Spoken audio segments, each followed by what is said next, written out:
and this is focused on Liberia. Hit it! From Cape Mount to Cape Palmer, Mount Nimba to Atlantic Ocean, Obomi Hills to Boakai, to educate, elevate, and promote.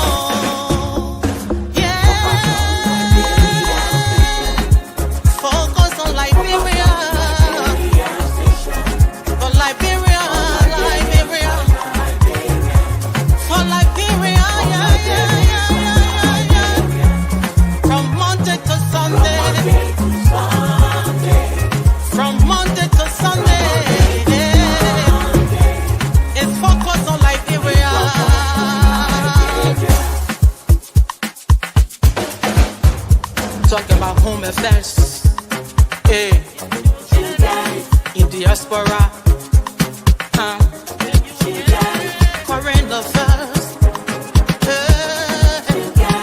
reliable information,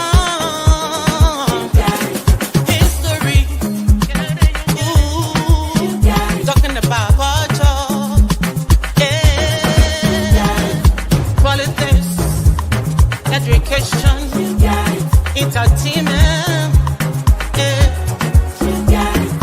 business, sports, advertisement, articulation.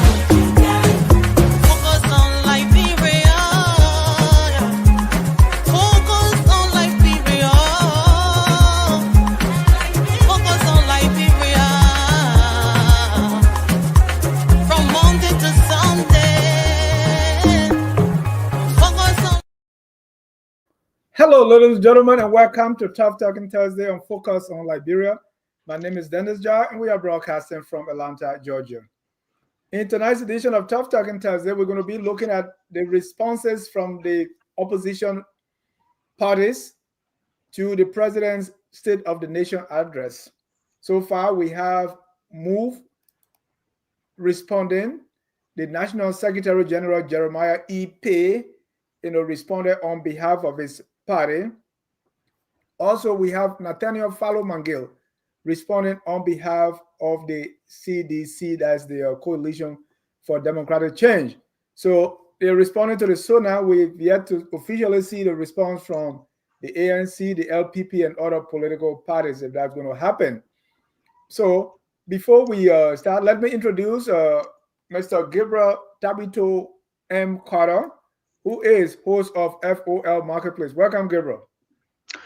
Dennis, thank you for having me. I'm glad to see that the opposition is coming out slowly and responding, but I think there's a lot more out there to be talked about in terms of, like you said, ANC, LPP.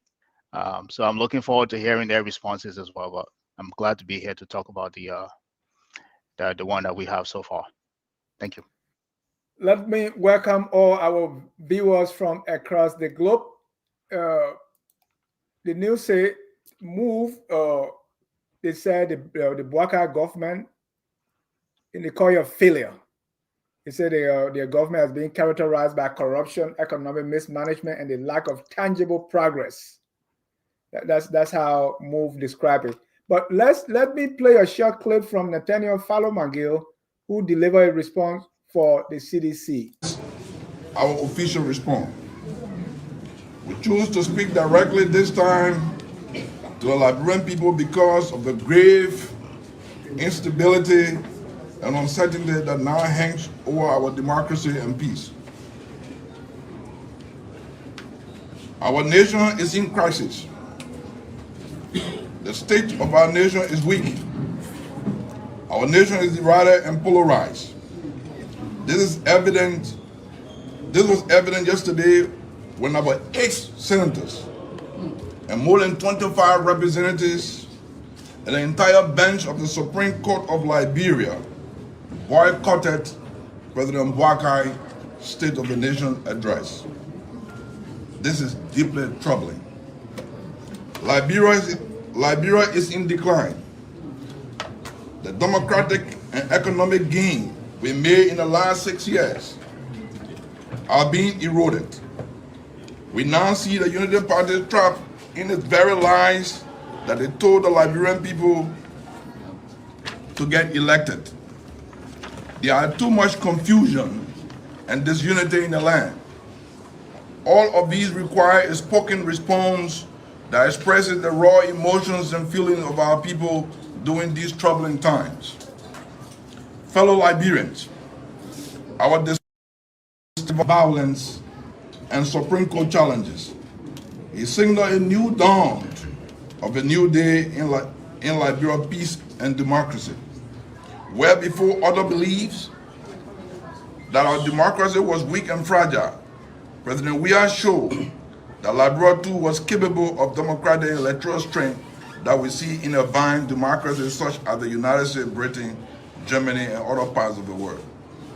President Weah handed President Boakai a peaceful country and a democracy, a Liberia in which the rule of law was respected, in which no president, no legislator, or justice was above the law. 1 year after this most peaceful democratic transfer of political power, Liberia now lies in a democratic and rule of law mess. The Unity Party administration of Joseph Boakai is now teaching the Liberian people that the rule of law has no meaning or no value. That the law is whatever the president and his legislative friends say the law is. That was Nathaniel Fallow Mangill, that's Senator Nathaniel Fallow Mangill delivering the response on behalf of the CDC. Gabriel, first of all, they say don't shoot the messenger. Does it matter that Nathaniel Fallow Mangill is representing the CDC to deliver this message? To be fair, I think I know like you said, you don't shoot the messenger, but I think you cannot ignore the messenger as well. So you're going to shoot him? No, you can't. You don't want to shoot him. You want to slap him, and then you listen to the message first. Okay. On a serious note, I think the assessment that Mangill made, I would have rather seen somebody more astute from the CDC camp to issue an opposition message to the state of the nation. But nevertheless, I think some of the things that he highlighted in terms of the state of the economy, where we are true. In terms of the corruption, we knew at the end of the election that the country was divided based on the outcome of the vote. So that is not this. This is nothing new. Um, he mentioned that there was economic gains made over the last 6 years, which I don't agree with. I think there was a little bit of gradation in terms of growth. I think we capped at 4.6 when they left, and last year we were at 5.1, and I think next year we're going to 5.8. So you can take that with a grain of salt in terms of his assertion that there was a gain within the economy when they were in power. The rule of law, it was non-existent and is continuing to be non-existent. So that is a fair shot in terms of if you want to assess it on both ends. But nevertheless, I think in totality, you cannot equate 6 years to just 1 year. And I think that's what he's trying to do, right? He's trying to look at what they were able to do in 6 years, or if any at all, to what the Boakai administration has done over the last 12 months. So that's the discounted part that we have to look at. Before we go into the message itself, I was talking about Mangill. Why do you want to slap him? Why do you think he's not the appropriate person to do Mangill, if you unless you've been living under the rock, we know the history of Mangill. Mangill is a very corrupt individual. So that's from the beginning. This is why I said the citizen could have picked someone better, who doesn't have a checkered record, to deliver that message. This is the same guy who made a statement that if you're going to steal, at least you're stealing the money to use it in the country. So you cannot come back a year later and tell people that they're being corrupt. That's corruption, in his 3D form that you were looking at. So he has a checker record. So I think this is why I said CDC could Why have you picked think the somebody. CDC will pick him though, or does he pick himself? And that's yet to be determined. I don't think he was picked. I think this is somebody who just came and because I think there are better people in the CDC camp, despite their infighting that is happening within them. They could have picked what's it in Samuel Twer. They could have picked what's the other guy that usually the former city mayor, Koji? Koji. They could have picked Koji. From Or maybe an articulation. someone outside the previous government. Maybe it could have been. You think?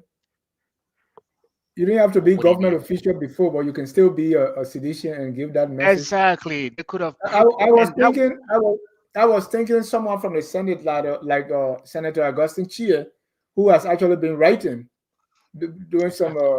I may be biased because that's my history teacher from high school, but I think he's been kind of consistently writing and making sense, and he's not he don't have that kind of record compared to Tue or McGill McGill. or Koji, Right. people that have Right. actually been in the government.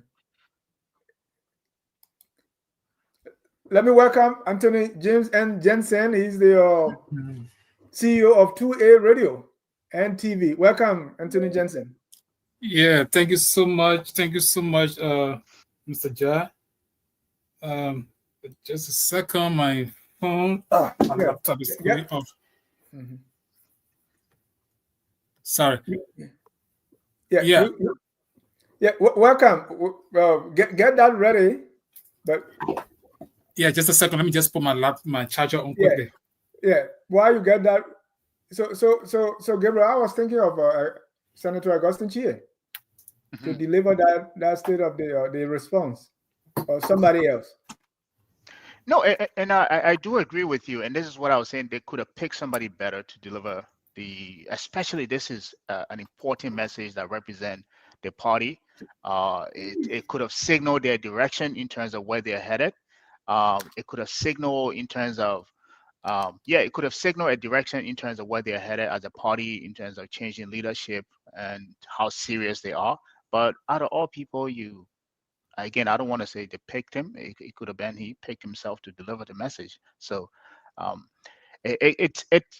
it aligns with the modus operandi of CDC. You know, there's no structure. It's all about this militancy. Anybody can just get up and move to the front of the line. And So what does it take away himself. from the message, though? Even though we'll get deep into the message, but what does it take away? It takes away credibility. It takes away seriousness. It takes away any if you wanted to allocate any iota of seriousness or credibility towards it, the moment I saw the message, that's the first thing I thought. I said, this wasn't something that was planned. This wasn't something that the CDC sat behind the closed door and said, okay, we have to issue as an official response to the state of the nation. How do we think about it? How do we think we can craft this message to make sure that it resonates, that despite what we've done within the last 6 years, we can deliver an opposition message that is from the CDC without it being seen as if we're, that people would take seriously. But the messenger that we've seen so far did not give any credibility to that message. Yeah. Oh, people normally call it Mayo Jones Party or the Kamaya Party move. They also delivered the response, and it was done by Mr. Pei. That's Jeremiah E. Pei. He's the Secretary General. He would describe the state of the nation as a failure, that the Boakai government has been characterized by corruption, economic mismanagement, the lack of tangible progress.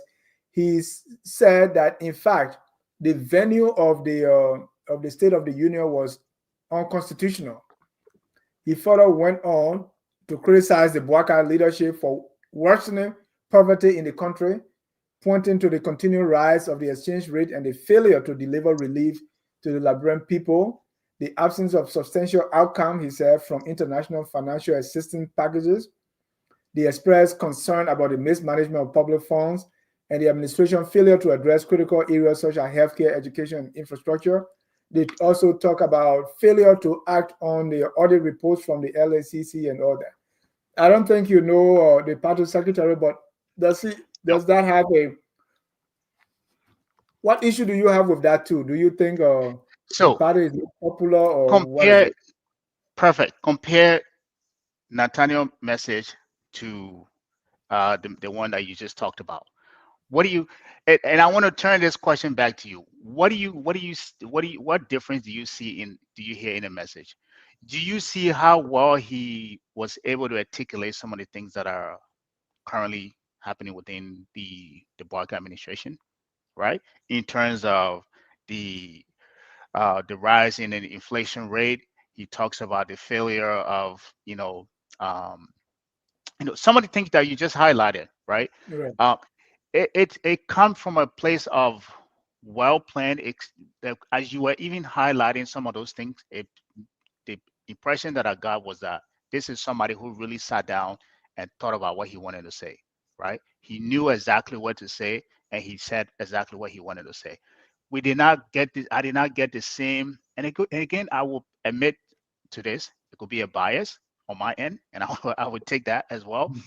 I did not get the same feeling from McGill.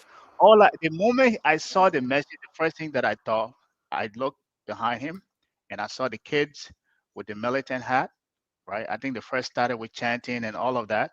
Yeah. That's the first impression that I got. The next thing that I thought about was I was just in power. What is it? 12 months. Well, the party was just in power 12 months ago, right? This is somebody who has a checker record, as I said earlier. So it did not have the same credibility that this one has, even though I push back on the response from Wolf, but I will yield to Attorney Jensen to come in. Right. Anthony Jensen, we have Nathaniel Fallow McGill delivering the CDC's response to the SONA. Mhm. Do you have a problem with that? Gabriel said you wouldn't shoot the messenger, but you will slap him. Well, I think he is the people's senator. So we that are outside of government, we can criticize, but there is a segment of the Liberian society that elected him. So if for any reason he's selected among his peers to speak on behalf of his party or even the Senate, that I wouldn't have a problem with that, right? Personally, if I'm dealing with McGill, I will deal with it in different perspective. I will either see him as an individual. I can criticize him if I have basic information about him that I think he's not qualified to be a senator. I can deal with him at that level. But when a group of people decide, all of those people in the Senate and the House of Representatives, most of them, some of us can, personally, we can critique them and we can disqualify them as not being qualified to be in the legislature. But when the people decided to elect those people, who are we to say, look, you are not a senator, you are not a representative? But let me go to the point of the SONA. Personally, for me, I have serious fundamental problem with the president. I think the president is ignoring the rule of law in that country. And I think when the Honorable Supreme Court spoke on two different occasions, their ruling and their judgment, if President Boakai was anyone who is a respecter of the law, he would have ensured that the House had their house in order, so that the confusion that you saw or the embarrassment that Liberian experienced would have been avoided. But for the president to ignore the Honorable Supreme Court's decision, every one of them were pretending like they don't understand the message, the ruling, the judgment, and all of this stuff. But the Supreme Court was very clear that they should go back to status quo ante, meaning that the Supreme Court did not recognize any other thing that happened during the time of the conflict. Now the situation still remains. What is Boakai going to do Is he going to call the House of Representatives? Say, look, I want a unified government. And the only way we can get this done, the Supreme Court is not going to recognize Kwon as the speaker. Hence, the Supreme Court and the executive will be a local head when it comes to dealing with the legislature. Anthony So James, the Secretary General of MOVE, Jeremiah E.P., argued that the legislative session hosting the SONA was unconstitutional. Is that true? Well, The location, I do not know. right? No, he said this, not the location. I'm sorry, I misspoke. But he said the session, the legislative session that was hosting the SONA, is unconstitutional. Well, I haven't been following most of those things. We had similar situation during the Edwin Snow's time. Edwin Snow, at the time I was in the legislature. I mean, not in the legislature. I was the spokesperson for the legislature at the time. And Edwin Snow, Madam Salif, and the John Lewis bench, the same scenario occurred. And there's a ruling that said the entire bench did not go to the United Conference Center because John Lewis and others have ruled earlier that that place was outside of Monrovia. That was a fundamental reason why John Lewis and the justices did not go to the United Conference Center, along with the other lawmakers. So Madam Salih decided to deliver annual message still at the United Conference Center, right?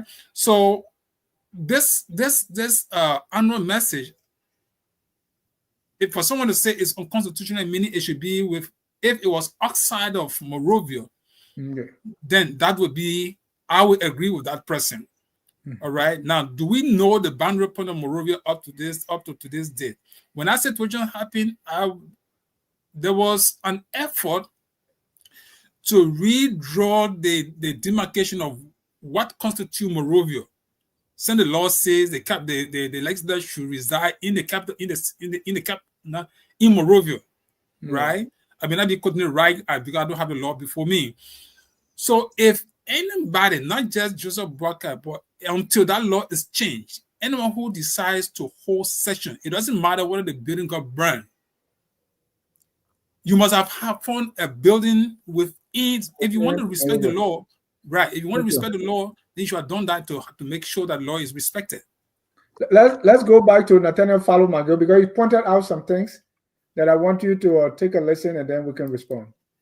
Office. Today, our citizens are confused as to where the country is headed under President Boakai. Today, citizens are beaten, wounded, if they dare get into the street to exercise their constitutional right to free speech and assembly. Today, whatever the Supreme Court says is no longer the law. Today, opposition personalities and former government officials are being witch hunted and unjustly imprisoned. Today, the country has both a constitutionally elected speaker and a quote-unquote majority black speaker who was illegally selected despite the violation of the law. The executive has imposed this illegally selected speaker upon the government and people of Liberia, while at the same time seeking the resignation of the duly elected speaker, while the mockery of our democracy and the rule of law. Was this conflict necessary? Did we have to push this crisis to this extent? We say no. It has been 4 months since this conflict erupted, and there has been a total breakdown of the rule of law. Instead of focusing on placing volunteer teachers and health workers on the government payroll, instead of working to increase budgetary allocation to key sectors of our economy, instead of working to bring down the high price affecting our people, the United Party has invested its efforts in prolonging a legislative crisis that is destroying our country. How did Liberia get into this big political mess? Of course, we got here because the United Party packaged a massive bundles of lies and sold those lies to the Liberian people. They lied that harmonization was bad.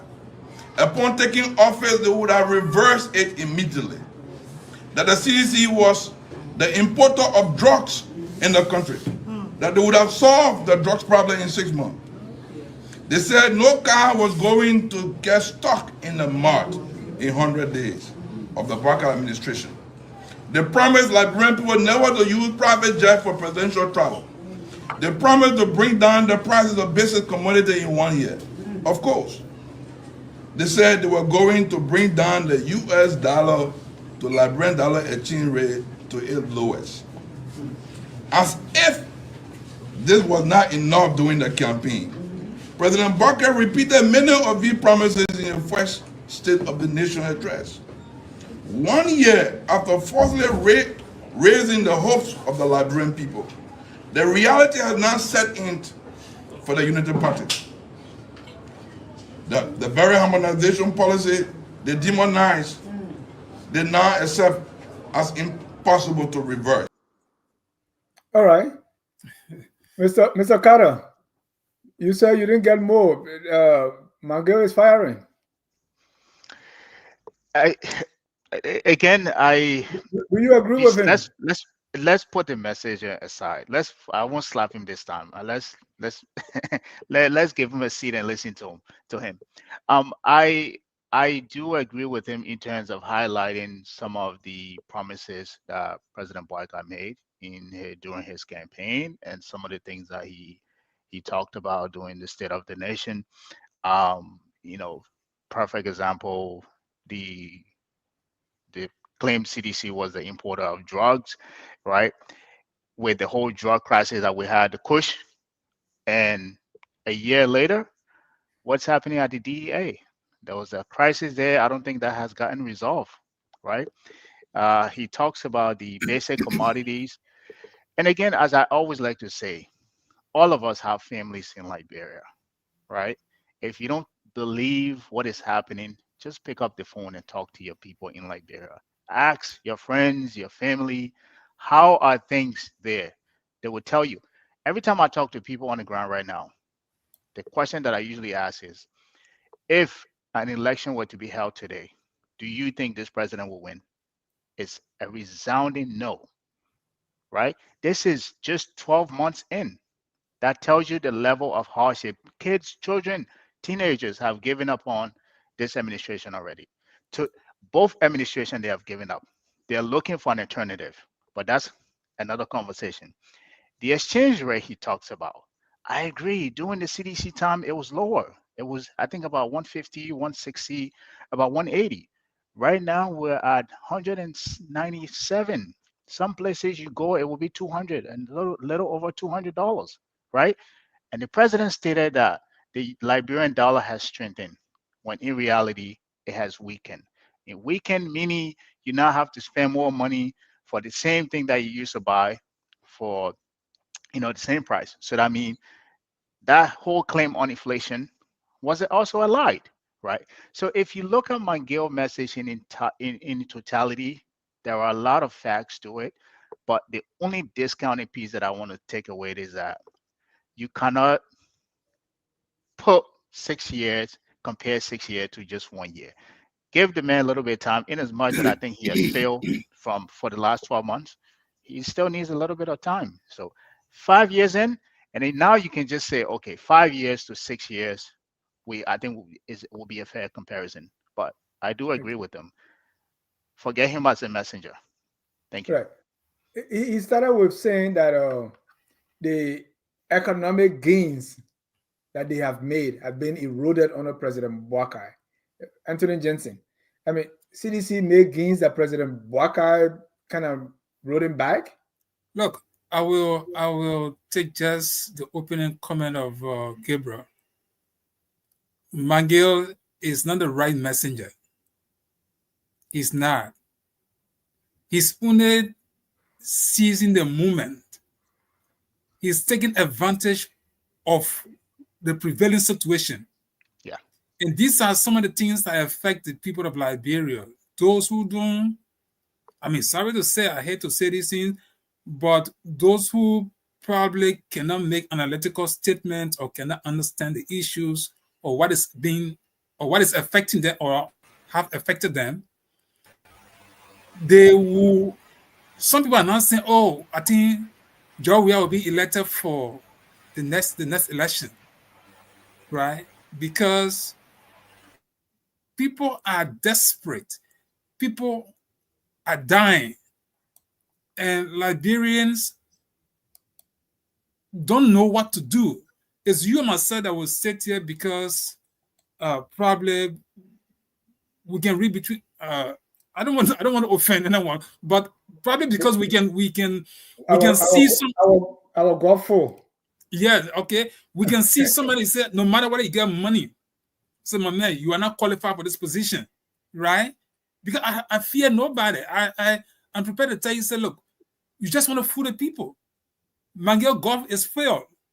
Mangel was in government, all right? And to come up now and want to buy more Joseph Boakai and group, he's not the right message. Everything he's saying is right. The exchange rate is going high. Joseph Boakai said when you get the power, car will not get stuck in the mud. Those things, I mean, the reality has really set in.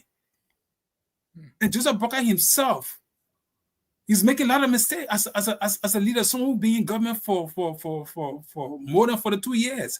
He's making more mistakes than even the men who we all thought did not graduate from high school. All right? But if you to ask me now, I would say, look, those two individuals, they need to get where we are himself should not even think about getting to contact. He has his right. But Liberians should be making decisions as of finding someone else. Let it continue trying. It's better to continue trying to bring the same people that you know already. We here in America, we know what is happening right now, right? That one a different discussion. You going to be carried away by this kind of from fair election. When election is ongoing, people I like don't know how to read between lines. Say, look, I can't take this person. Yeah. This person has been tried, tested and tried, and failed. Why would I go take the same person again? Our very people were crying just a few months ago. We all inside it right now. We can't talk much than we were talking yesterday. Right? Thank you. So I would think Mange should sit down somewhere else. Sometimes when they get a kind of good message, let it find somebody at least in their midst and say, look, for me, I think I'm not the best messenger. We can give the message so you can go and deliver it. But all of the good things he said, but then you look at the Mangel, who is unsanctioned, then you say, no, with all of the factors, we don't think Mangel should be the best message. But relative to this whole State of the Nation address, Boakai, I mean, he missed it big time. He should have been advised. You know, there's another thing before that, let me say this.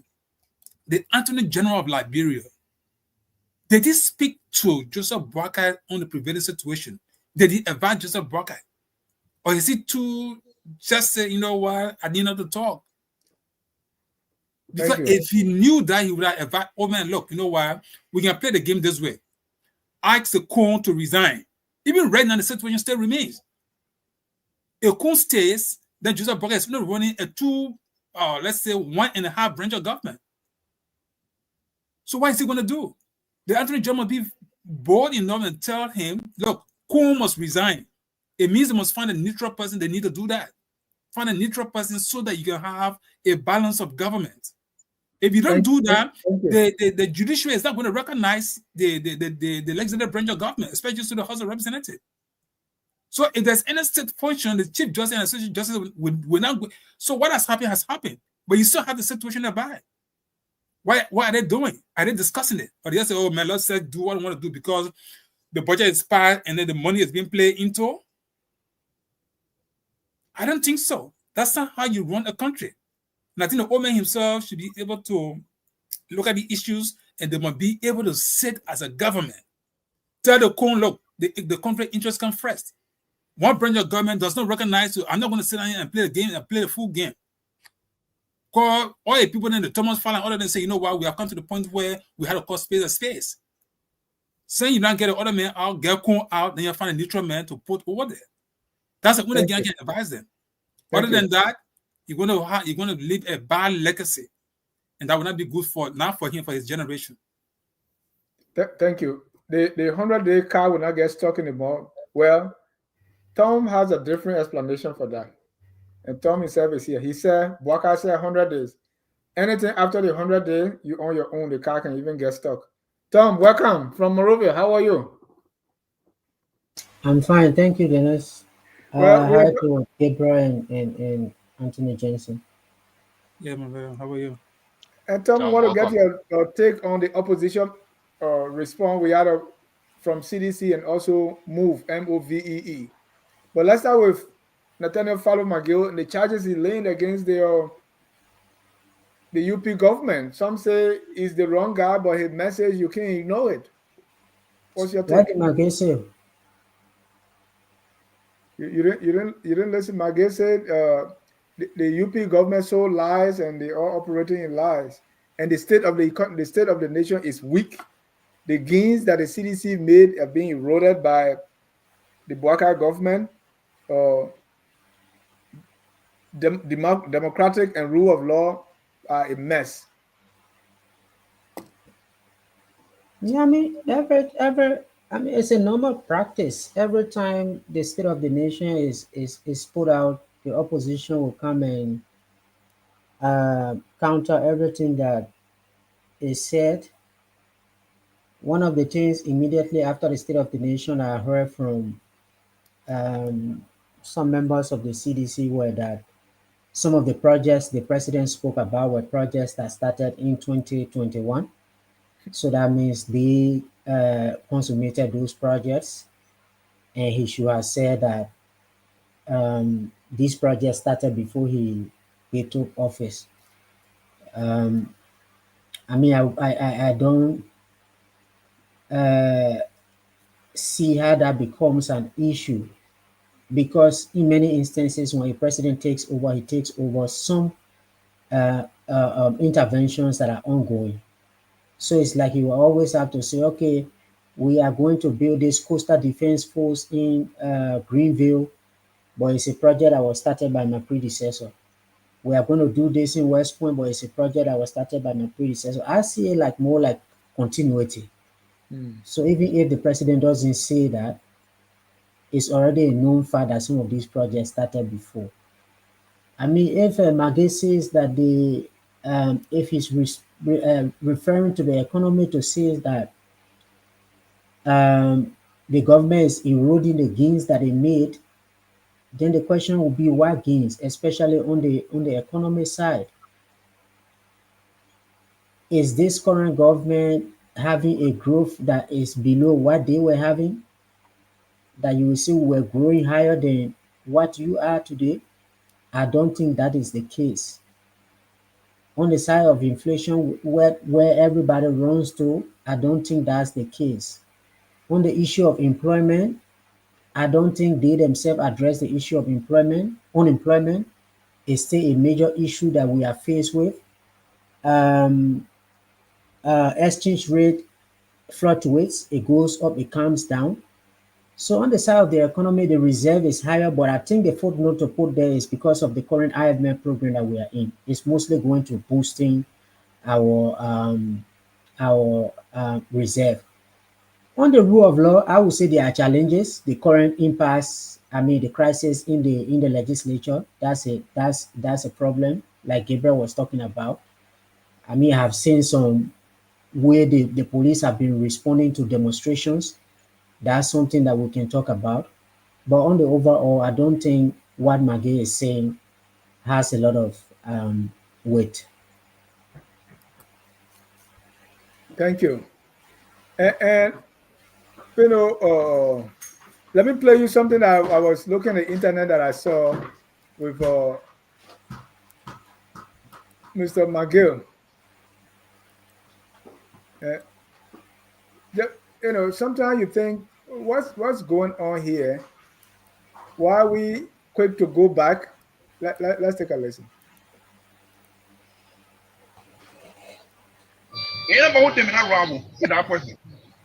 And all man shaking here, you shake your hair, I will make it go you from here, and you will not get nothing you go. I will fire you today. I'm telling you, because you wanted a bad person. I'm telling you.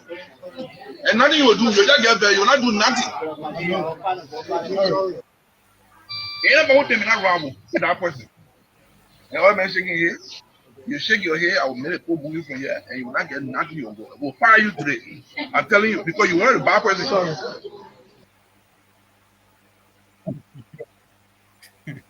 I think I mean, I play that because every time there is one government is in one administration is in power, we all want them out. After they out, you see people going back to the people that were there before. Say, oh, I mean, up to now, people still there are some people who want Taylor out of jail. You can see that there's a guy who came on the scene now who looks like the late President Doe, and you see how he's being celebrated. And when you go, some people like they want President Doe. So when I saw this, I said, how soon do we forget and we want to go back? Tom, does that video tell you anything? President Magay was in this place and they were talking and said somebody shook his head and he said he will fire the president because he's bad. But now when Magay start to speak about rule of law and the respect of the dignity of people, you think that's a different human being. And it's really interesting because if I mean that video, it was a situation at the airport. I think there was a crisis at the airport. The airport had shut down, and then he was Minister of State. He went there to be able to quiet the situation. That I think the staff at the airport were demonstrating for back pay and all of that for their salaries.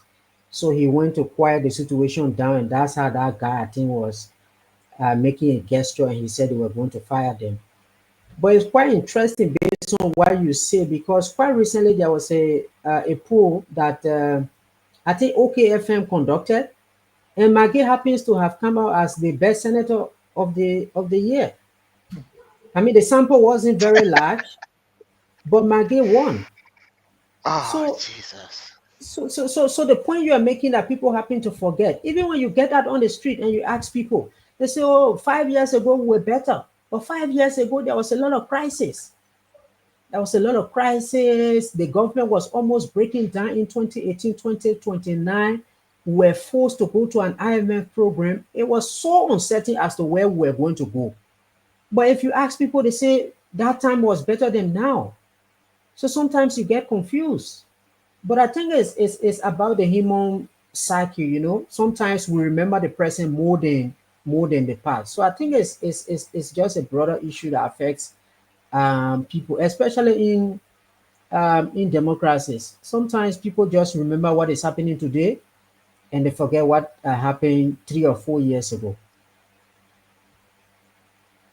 Gabriel, yeah, Gabriel, I want you to speak to that. So, to the extent people want Taylor as president, people want Doe as president, people want Weah as president, why in Labrador we always go back? Why are we not going forward? Well, I think Thomas alluded to the, and this is well known in the economic field, our behavior. As human, we make irrational decisions all the time. This is why you got to nudge people to do the right thing. And in the case of Liberia, I mean, it doesn't. I don't have to be the one to say that we need serious leadership in Liberia. Liberia is in need of serious leadership. This whole crop, the CDC, the current United Party or the previous United Party, these are all corrupt individuals. We need an actual transformation of leadership. And the fact that people want Miguel back, like you said, I don't know who uh, thought that he was the best best senator in the country. I don't know who ran that poll or what statistic they used to, or stuff they used to arrive at that conclusion. But that tells you the kind of country that we are. To a point, I won't say that the country was better 5, 6 years ago than it is now. I think if you ask me, I would say it's probably the same or it's even worse. And the numbers are there. But then again, I keep saying you have to give these people time to figure out what they're doing. You got to give them time, give them the 5 years or 6 years. But the country needs leadership. It needs a serious crop of leadership. It needs a transformational leadership crops to come in and really transform this country. So we don't have to be dealing with people like Miguel who speaks something different, and then the next time he's in front of a camera, he's saying that there's bad leadership, when he himself was just part of that crops of people few months ago, so we do need And new Gabriel, leadership, right? it's possible that he was bad. I think everything he feel as a minister of state, but he's performing better as a senator, which is possible because you are in opposition, right? I'll give an example of my own senator and my former history teacher, Mr. Augustine Chie, Anthony Chie, right? Mm. I was always saying people like Senator Chia is in the Senate. Why are we not hearing him? But because his party was in power. Now he's opposition, so he can talk. He can see all the wrongs. So it's very possible that McGill now will be shining because he can call people out. He couldn't do that because he was the one in power. He was the one stealing, so he couldn't call them out. So that's possible. But then again, that is a double. Isn't a hypocrisy? Is not the definition yeah, of it? sure. We saw you. This is not like to Senator One, Chia or one, one Representative Chia Nigerian point. comedian saying, you don't talk when food is in your mouth. So it's when you're eating, you don't talk. It's when you are But not eating. but we saw you while the food was in your mouth. At the same time, you reaching two hands in the plate and grabbing other food to eat while we're looking at you. Yes, you're not I talking, think but we saw you I acting. think the there is series of issues that we should keep emphasizing when we come on these shows. Liberians need education, and most of them who you see what is happening, people are destitute. The Right. people want real change, but unfortunately, our brothers and sisters or our people back home, most of them will not be able to even see a $100 and tell somebody, even with a $100, you can take your money and go. I still have my pride. I'm going to vote the way I want to vote. The issue of Joseph Boakai and George Weah groups, we should squarely say it. For example, if somebody just posted said the exchange rate is $201 to $1. I'm not sure during George Weah time the rate went that's hard. I could be wrong. But if we measure that, somebody will want to say Weah's time was better because why? The exchange rate now compared to Weah time wasn't $201 to $1, $201 to $1. So if you make this analysis, we want to go back. If somebody was buying a cup of rice for, I don't know how much it is now, let me just hypothetically $20 for a cup of rice. If we're buying a cup of rice for $20 during Weah's time and now it's $50, that's so everyday life, everyday engagement. People go in the market every day. So when people are missing George Weah in that sense, they will be right. But you and myself now who look at the economic as the economy as a whole and look at the living condition of people, compare them. We will tell the people, look, even though the price of rice today is higher than yesterday, but the comfort, the country's money was stolen more than what you have today. So even if you bring those people back, the same way the money went the way it went, somebody taking 25 million in a market and got distributed and said they're doing some exchange rate. If you bring them back, that's the same problem you're going to face.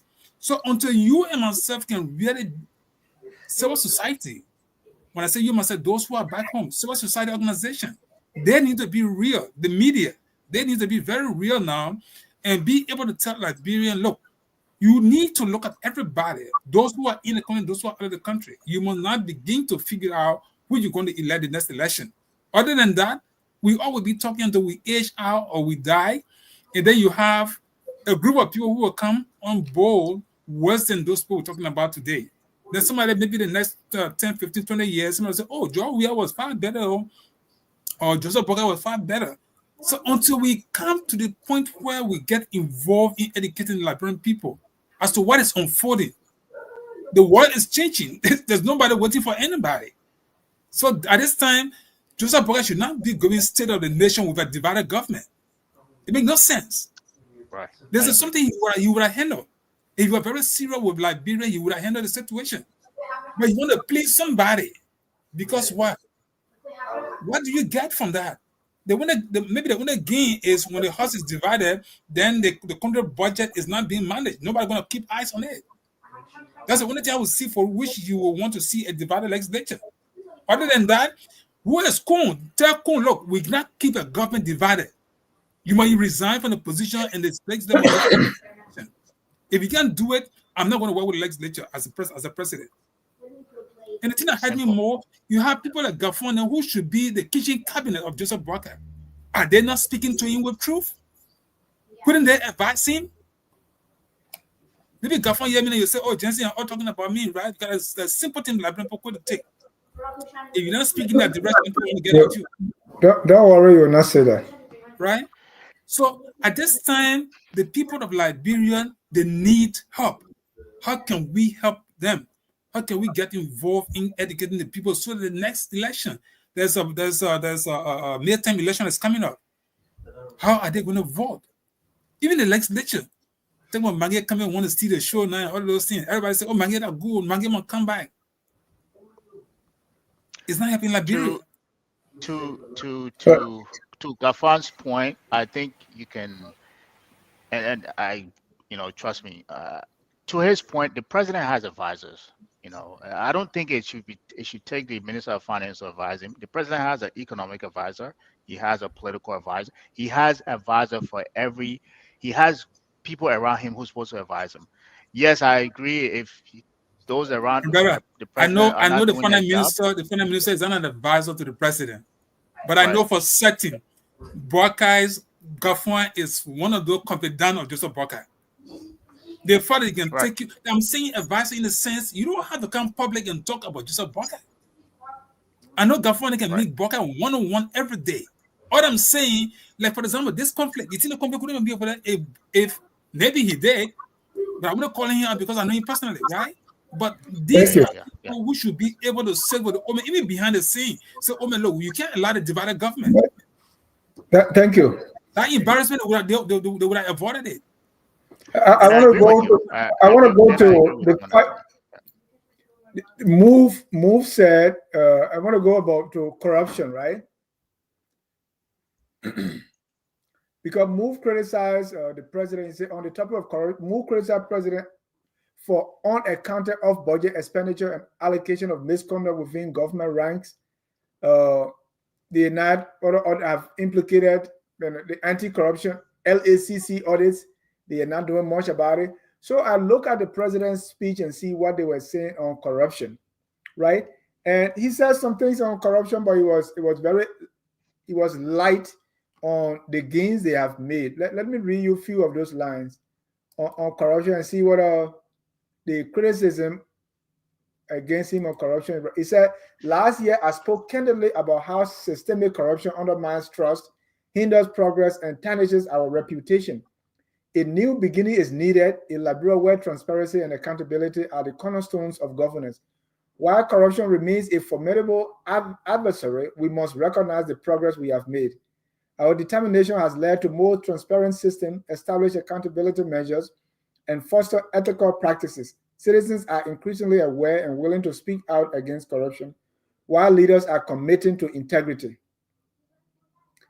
Our integrated institutions have unfettered access to the presidency, reflecting strong political will.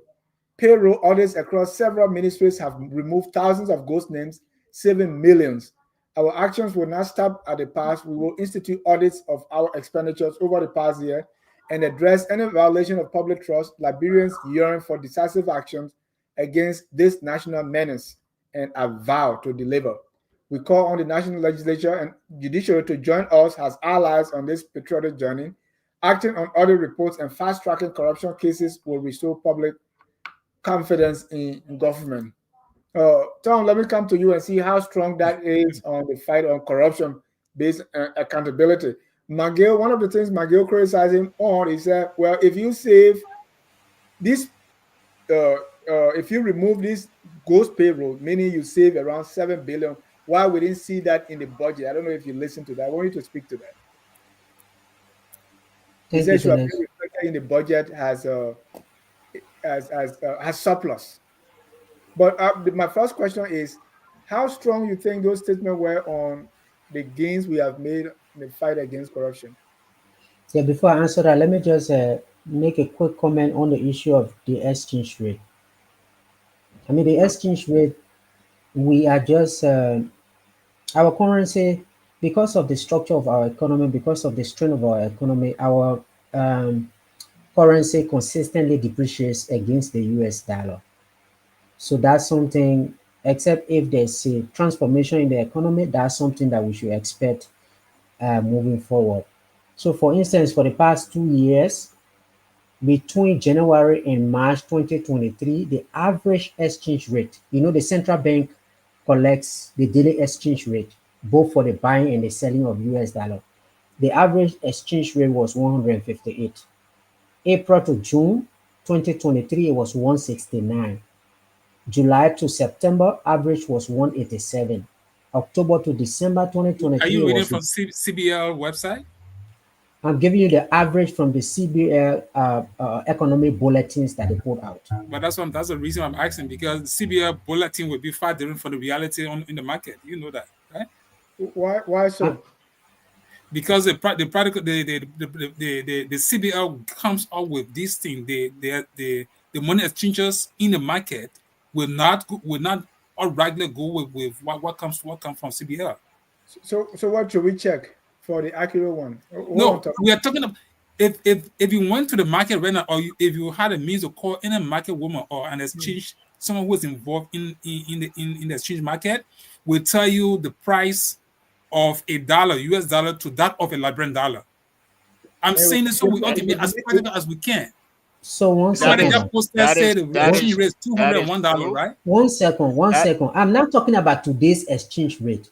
I'm giving you historical exchange rate to show that that the Liberian dollar is continuously depreciating against the US dollar. I mean, From you want to justify what is happening in Liberia.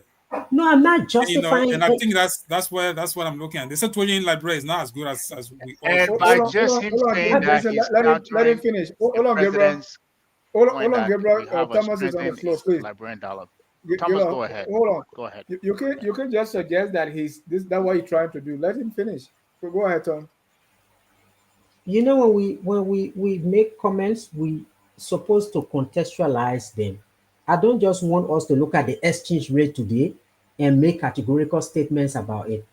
What I'm saying is that our currency, because of the nature of our economy, our currency normally depreciates against the US dollar.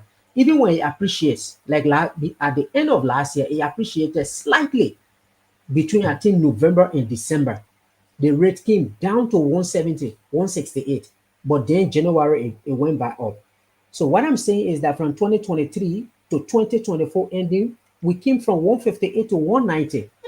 So that's a long period of depreciation.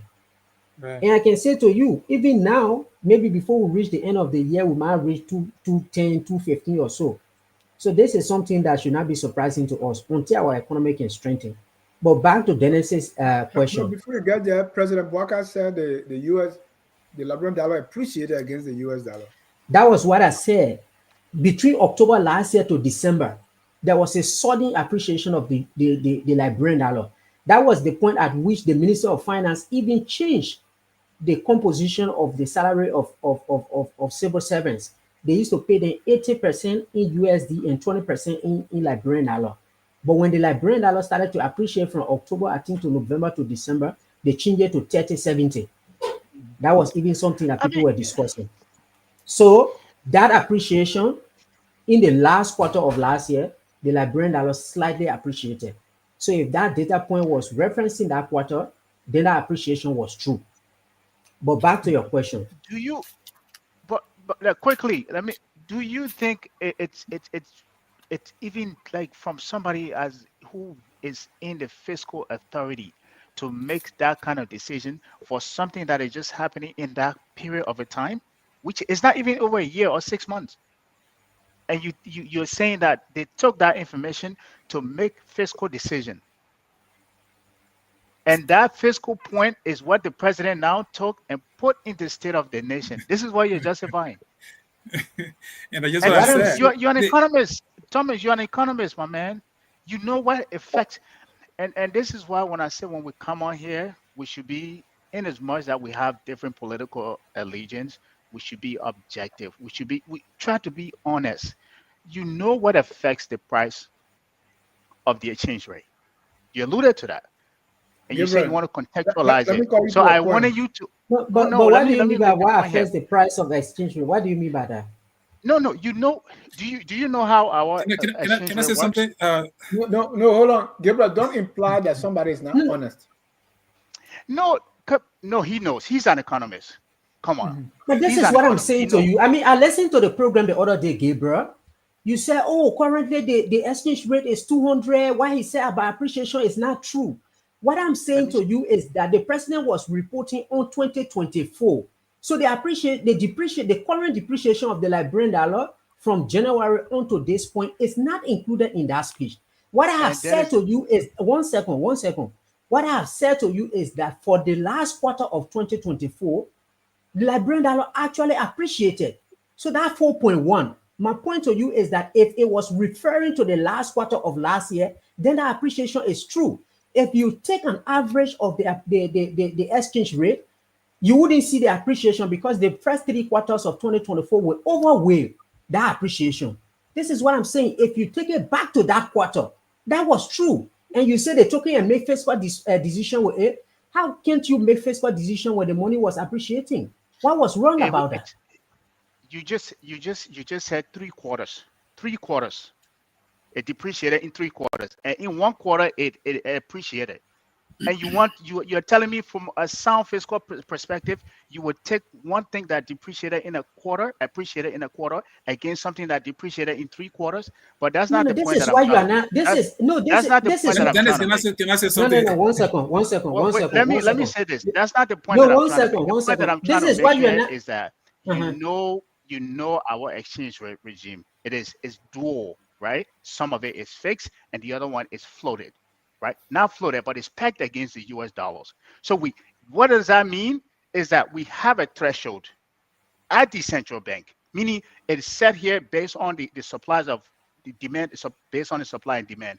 We're not floated in like every other country where it's specifically based on the supply and demand. So you know what affects it. Part of it is the economy, and part of it is pegged. So if you know that from an economic perspective, and you see 3 quarters of depreciation, and you have 1 quarter where it appreciated, and you're not telling me the president made a decision on that single quarter that it appreciated, discounting the other 3 quarters that it depreciated, that is not fiscally sound decision making. That's the point that I'm trying to make. So you cannot sit here and justify that. That's what I'm trying to say to you, my friend. Yeah, I but yield. Gabriel, you are jumbling a couple of things together, right? You said they I think took that quarter and made a fiscal decision on it, right? And the president put it in the speech. The president was basically reporting on the state of the economy for the past year. The 3 quarters had elapsed. Let's say the currency was depreciating for quarter one, quarter two, quarter three, quarter four. It starts to appreciate in quarter one, in quarter four. Every time that happens, and the government has this issue of the supply of the US dollar, at that point in time, the government said they have more Liberian dollar, and therefore they will be able to pay additional 10% in Liberian dollar. How is not how is that now a sound fiscal decision? it's You not. have I the mean, Liberian dollar. One can I say second. some?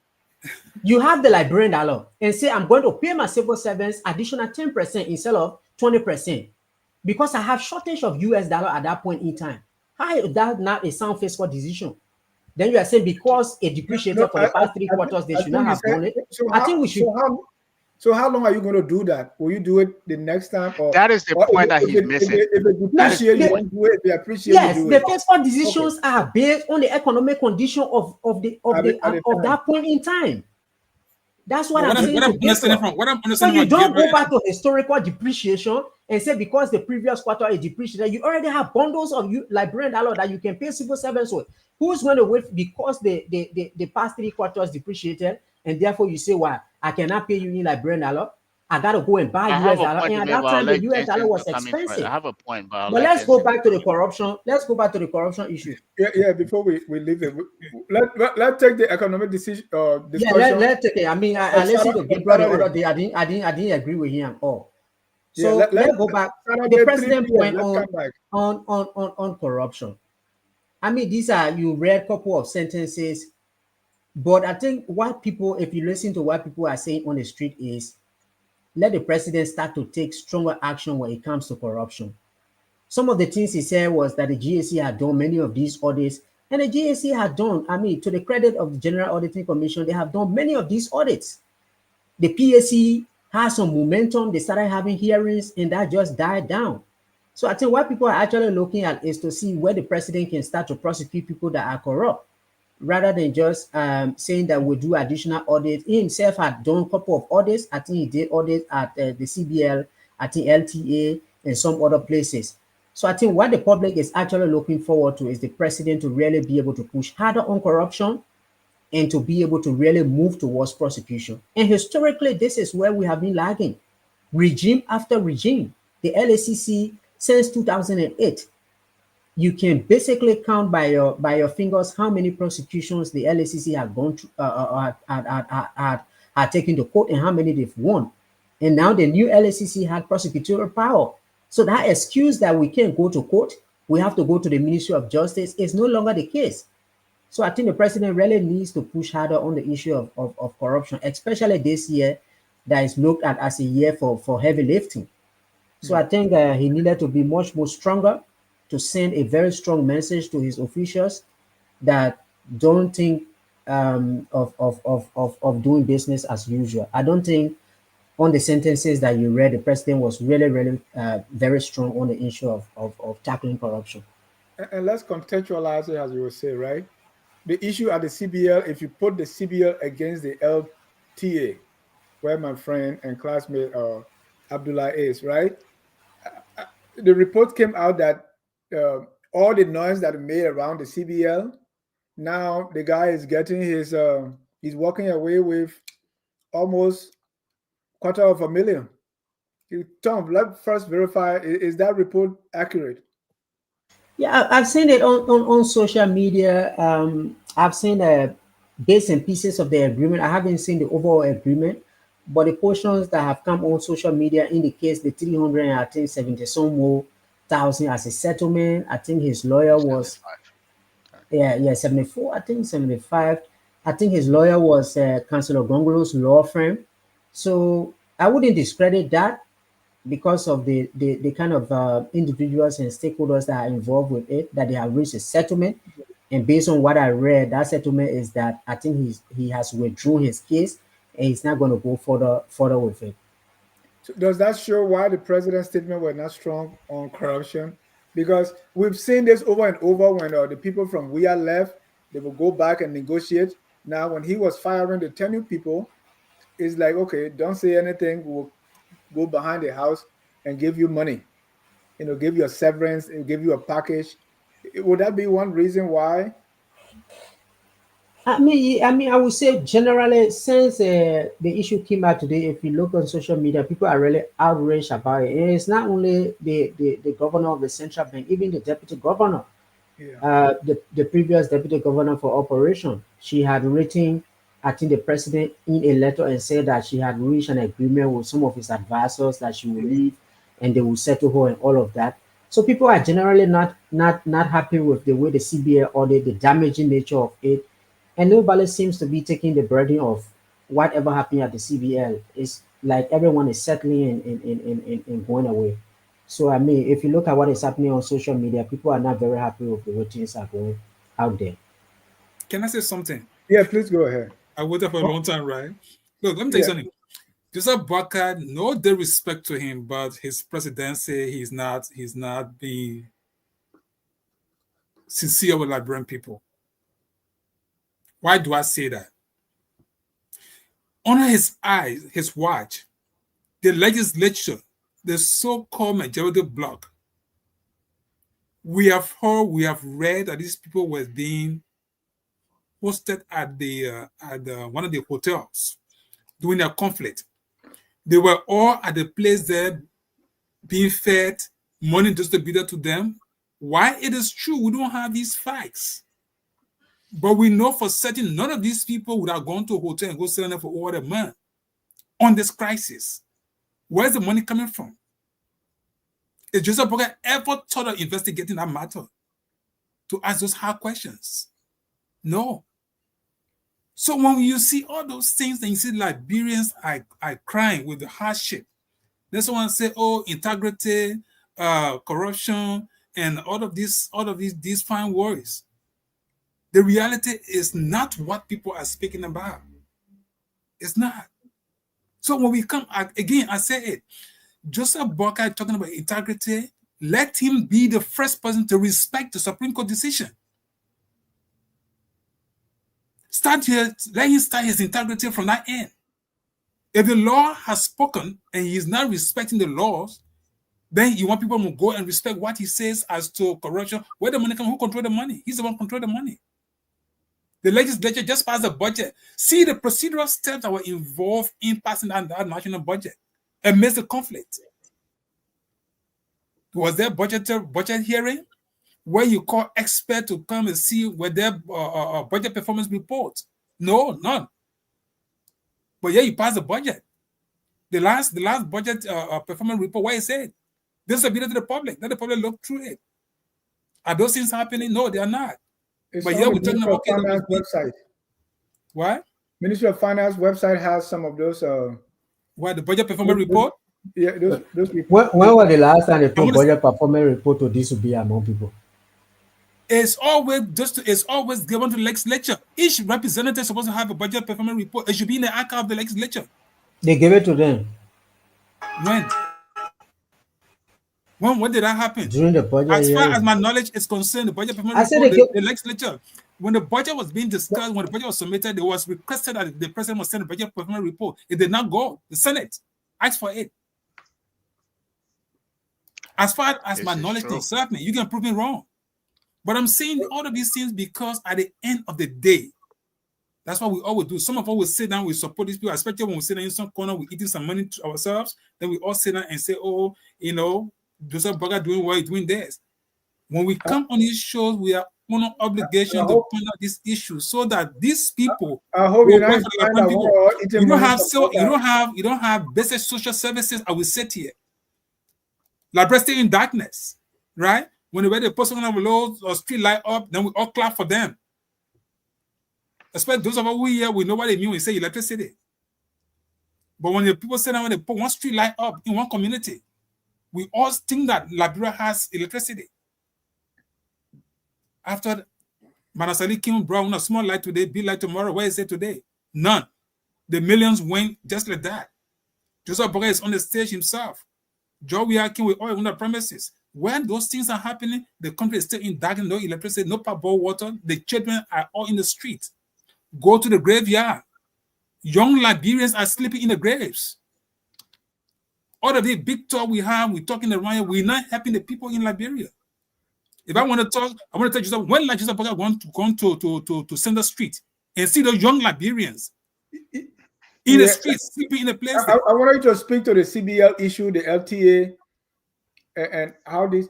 I was and sorry, sorry to interrupt. I was talking about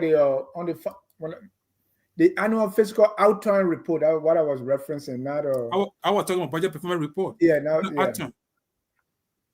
yeah. But the outturn is the budget performance report. What the difference? Because when I read it, they are saying, hey, this every is what ministry and agency of government has a responsibility to the legislature and to the people of Liberia. Let me tell you this one first. But this ministry will do their own performance. This is why we did this. But this outturn is saying this is how much. It's the budget performance report. Mm-hmm. This is how much was spent. You know what? This is what we did with this money. It's in the outturn. When it comes to performance report, first thing that should happen, and Tom, I'm telling you, maybe if you're working in government, so you can tell some of your people so they can do that. So is not every ministry and agency of government in the first place, they have a budget. Thomas is the resident economist or everywhere. He's not working in government. He's Oh, you're working not, for whom? okay, FOL, Chief Financial Officer. Resident economist. Okay, but here's the point. Every ministry and agency of government, when they say a budget has passed, it means there has been allocation of money for Ministry of Education, for Agriculture, for finance, for this and that, and all of those things. It is by law that each of those agencies must submit an annual report in the first place. In that annual report will be where we were allotted this amount of money. We had this project. We did this one. This one is outstanding. This is the bank balance that we have. This institution, this is what we have there. When you do that, that report is given to, it should not only legislature, it should even be made public, given to On the the media, website. right? So that when you do that, at the end of the day, the Ministry of Finance has a responsibility herself to capture, to maybe have, I don't know how to do it from what government doing, I don't know. But my own little understanding is that It's those ministerial consolidated. agencies Consolidated. Right. Right. You consolidate all of those information. Minister of Education, okay, we gave them $200. They use $100. They did project A, B, C, D. This is why they have balance with them. When you have done all of those things, then maybe the flying sheet, even a flying sheet, give it to the legislature, they can look at it and tell you, so Minister of Education, okay, we allotted $200 for them in the last time. They use $200 to get balance or $200. So send the use $200, we might end up to giving them $300. So when the legislature get that kind of a report, they know how to allocate the country resources for the next fiscal year. Thank you. When I read the outturn report, it looked like those things were in it, kind of. No, so Dennis, everything he said is the practice. What I disagree with him on when you say budget, the outturn is the budget performance report. Every government agency that gets an allotment, the legislature does the allotment. The Ministry of Finance, that's the budget execution. That's the time they roll out funds to the different agencies. This is why you have the controller and accounting general. The same way you have accountants for your business, that's the work that the controller and accounting general does. All of them will have to report back to the Ministry of Finance on how they utilize the resources. And it is the collection from across the government that goes into the outturn that shows that, okay, we gave you this money and you utilize it. What he's also saying about performance reports, yes, they do go to the legislature. And I think this is where our ministries and agencies and the government need to even put emphasis. Why don't they have websites to publish these reports? They should publish them annually so that even when it comes to research, you can know exactly what these ministries have done, especially with the government talking about going towards program budgeting. So financial reporting should not only be the priority, we should also do programmatic reporting. We should know what these ministries and agencies have done. So when they are publishing their report, for instance, the president will not have to take all that time to list all of their achievements. They will have already published it, we will have read it, we know. And then the president can focus on high-level issues in his State of the Nation address. But at the end of the year, sometimes they only send it to the legislature. Nobody knows what they have done.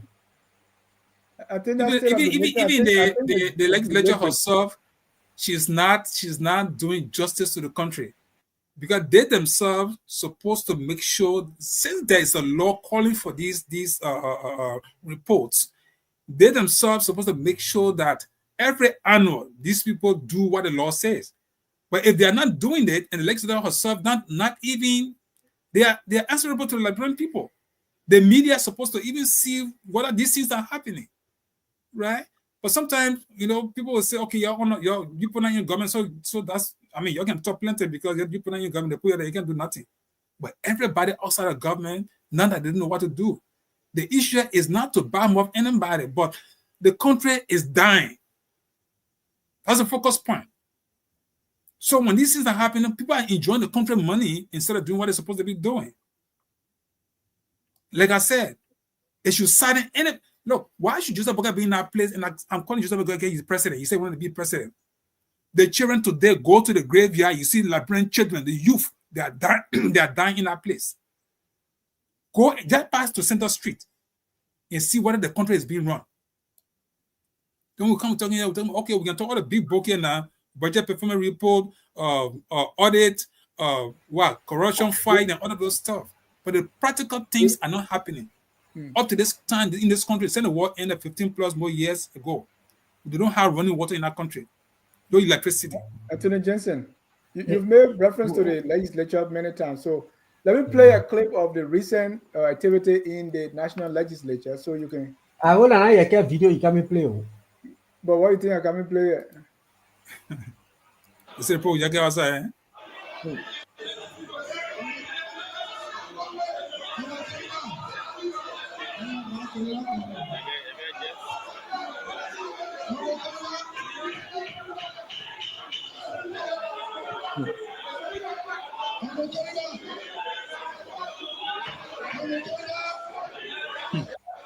Well, like, bro.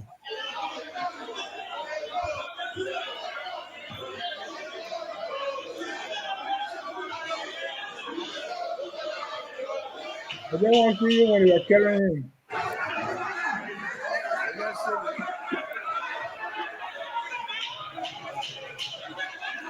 Is it because of his dress code?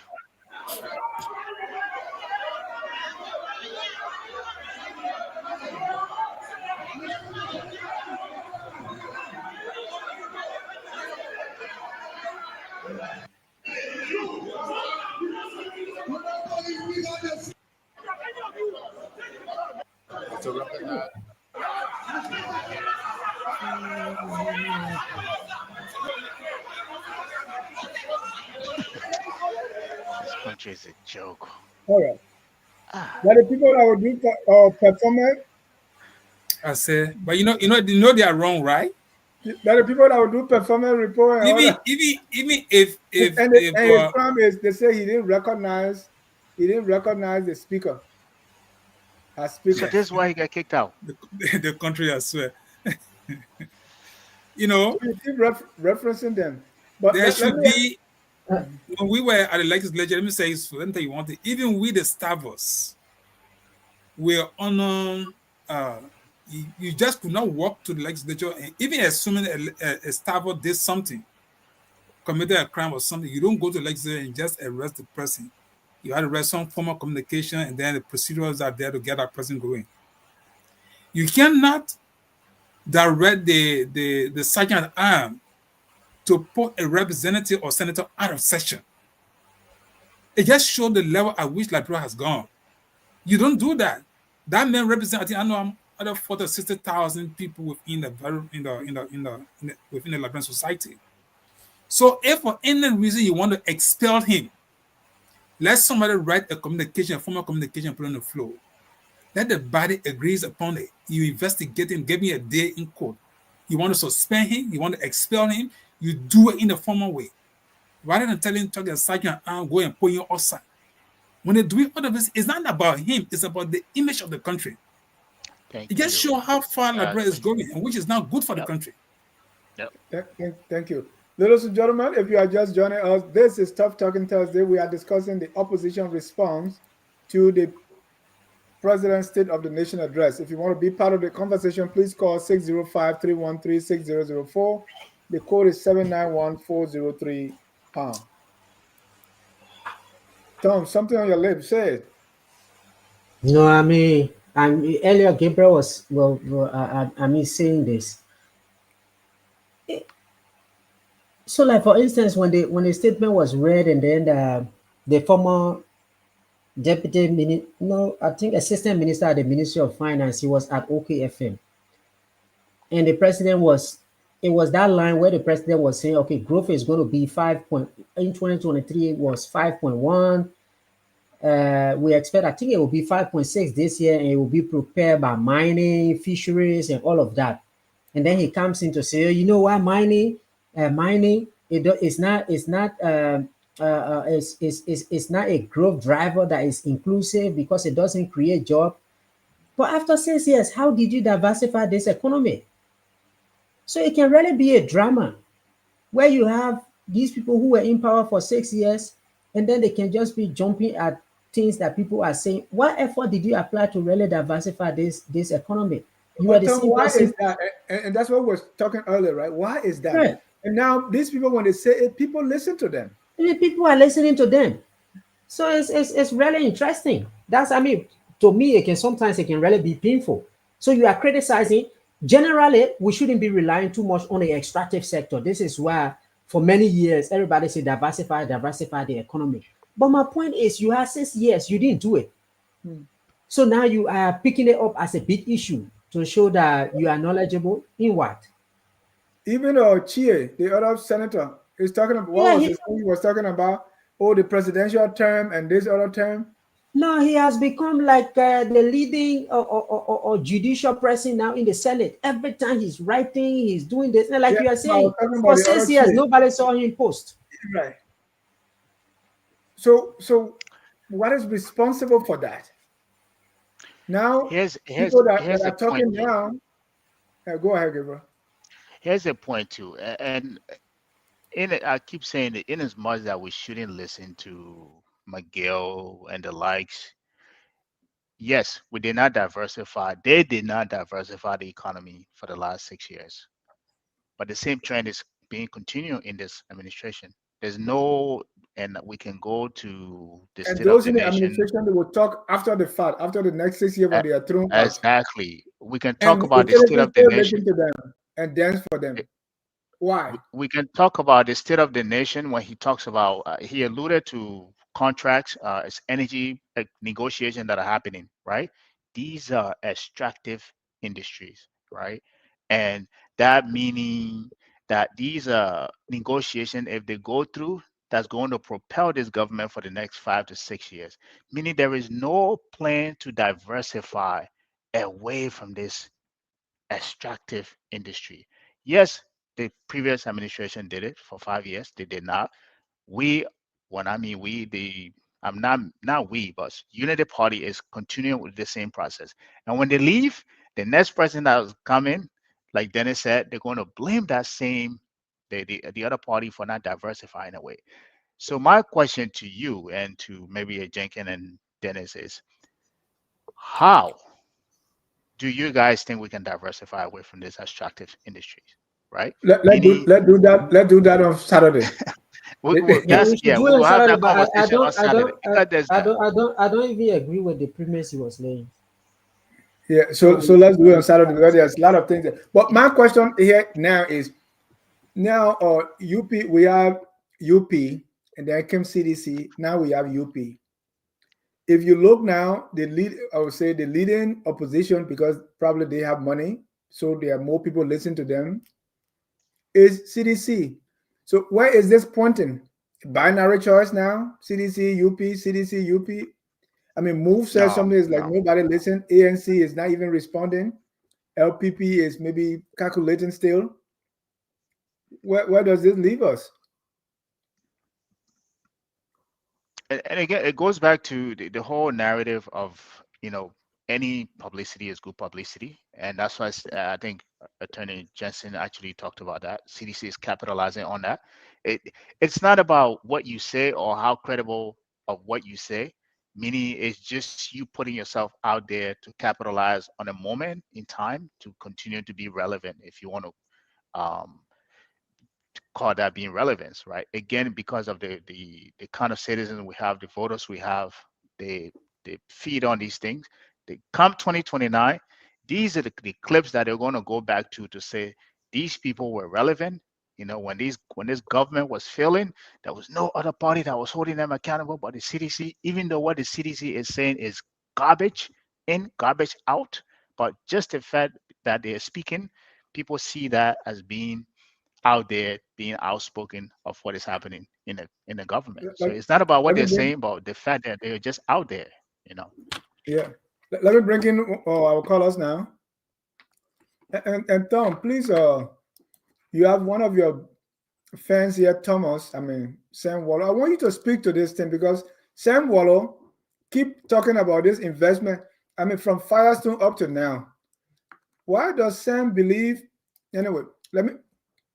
So think about that. Why I bring in our callers, and that's Ever Morris. Evers, you are live. Go ahead, sir. Thank you, Mr. John, and hello to the panelists. Look, I'm excited. I'm excited for the counting me on Sunday. I just hold a minimum. I cheat us, so we know they won't give it to Lofa. But congrats to both teams. But let me say this, right? What happened to the counting? Grand Judah and Lofa in the final? Yeah, Grand Judah and Lofa in the final. Okay. So, Lofa minimum. I cheat us on Sunday now. But I wanted to say about President Boakai when we said it, everybody said, "Oh, we're overreacting." When he brought up this whole thing with, Lucius Talu being corrupt and you had to suspend him indefinitely, and then you said it with the man for $500,000, and you're going to set it with the other people that was on that, or was in the central bank and the people at LTA. I mean, it's blatant. It's like what we like to call squeezing the person. You put the squeeze on them and made him an offer he couldn't refuse. And that's the politics of Liberia. We saw it at least a little bit with George Weah, where he stepped back of it. But now we're seeing it with many officials in this administration from the past administrations. So I think the president is really, really carrying himself as a gangster. I hate to use that word for such a respectable person in our society, but he's doing things, in a way that will make somebody think that this old man is somebody who is well versed in the crime world, because he's doing things on people. If you don't leave, I'll post and something on you. And if you don't leave, I'll put the other thing on that. And that's what they're even doing in the legislature. They want to impeach for Natiko, but they're doing all kinds of nonsense in the country. And I was some of us, we get tired with that country. To be honest with you, we worry about our friends, our family members in the country who might get deported. We worry about Liberia and a president like President Boakai, who should be doing better for the country, is continuing to break the rules and circumvent the laws of the country. And I tell you, Jesse, I'm gonna give you a prep tonight. I think you've been on point. You've been spot on. I just want to ask Thomas, since he's the economist, I'm sure he's well learned in economics. But you say it's the policies. That's what people do when, they have a good fiscal quarter, and, that they can increase, payment to the civil servant just based on 3 months. So I just want to know if that's how things work in economics based on if the quarter is good, then the people get a raise. Because our jobs in this country, when the economy is good, you have to wait at least 12 months until you get your review and you get a nice raise or a bonus. But we don't get a raise every quarter, fiscal quarter in this country, or even get a demotion if the economy is not good. So I don't know if that's a sound fiscal policy for the government. Maybe you can explain it to us who are economically illiterate. Well, thank you for taking my call. I just want to make a few comments and ask a question there. Thank you. Thomas, you got two questions now. The one from Sam Wallow, who want us to go in the street to rejoice because somebody signed contract. There was a video I watched of people who have come to exploit us, and these contracts sometimes they sign for 25 years, 50 years. They want to renew for another 40 years. And people sit down rejoicing. But let the economy speak, because even the first economic course that they are LU, I didn't even finish, so I'm not qualified to speak. Who are you, Thomas? Yeah, I mean, to Elvis, it's not a race. It's not that they increase civil servant salary because the Liberian dollar appreciated against the US dollar. It was the composition of the pay that they give to them, because Liberia is a dual currency regime. So the US dollar is a legal tender in Liberia as well as the Liberian dollar. So normally, the way the government of Liberia pays for civil servants is, if you are paid like $100, they will give you 80 USD, and then the 20 USD they will. So they pay them 80, 20.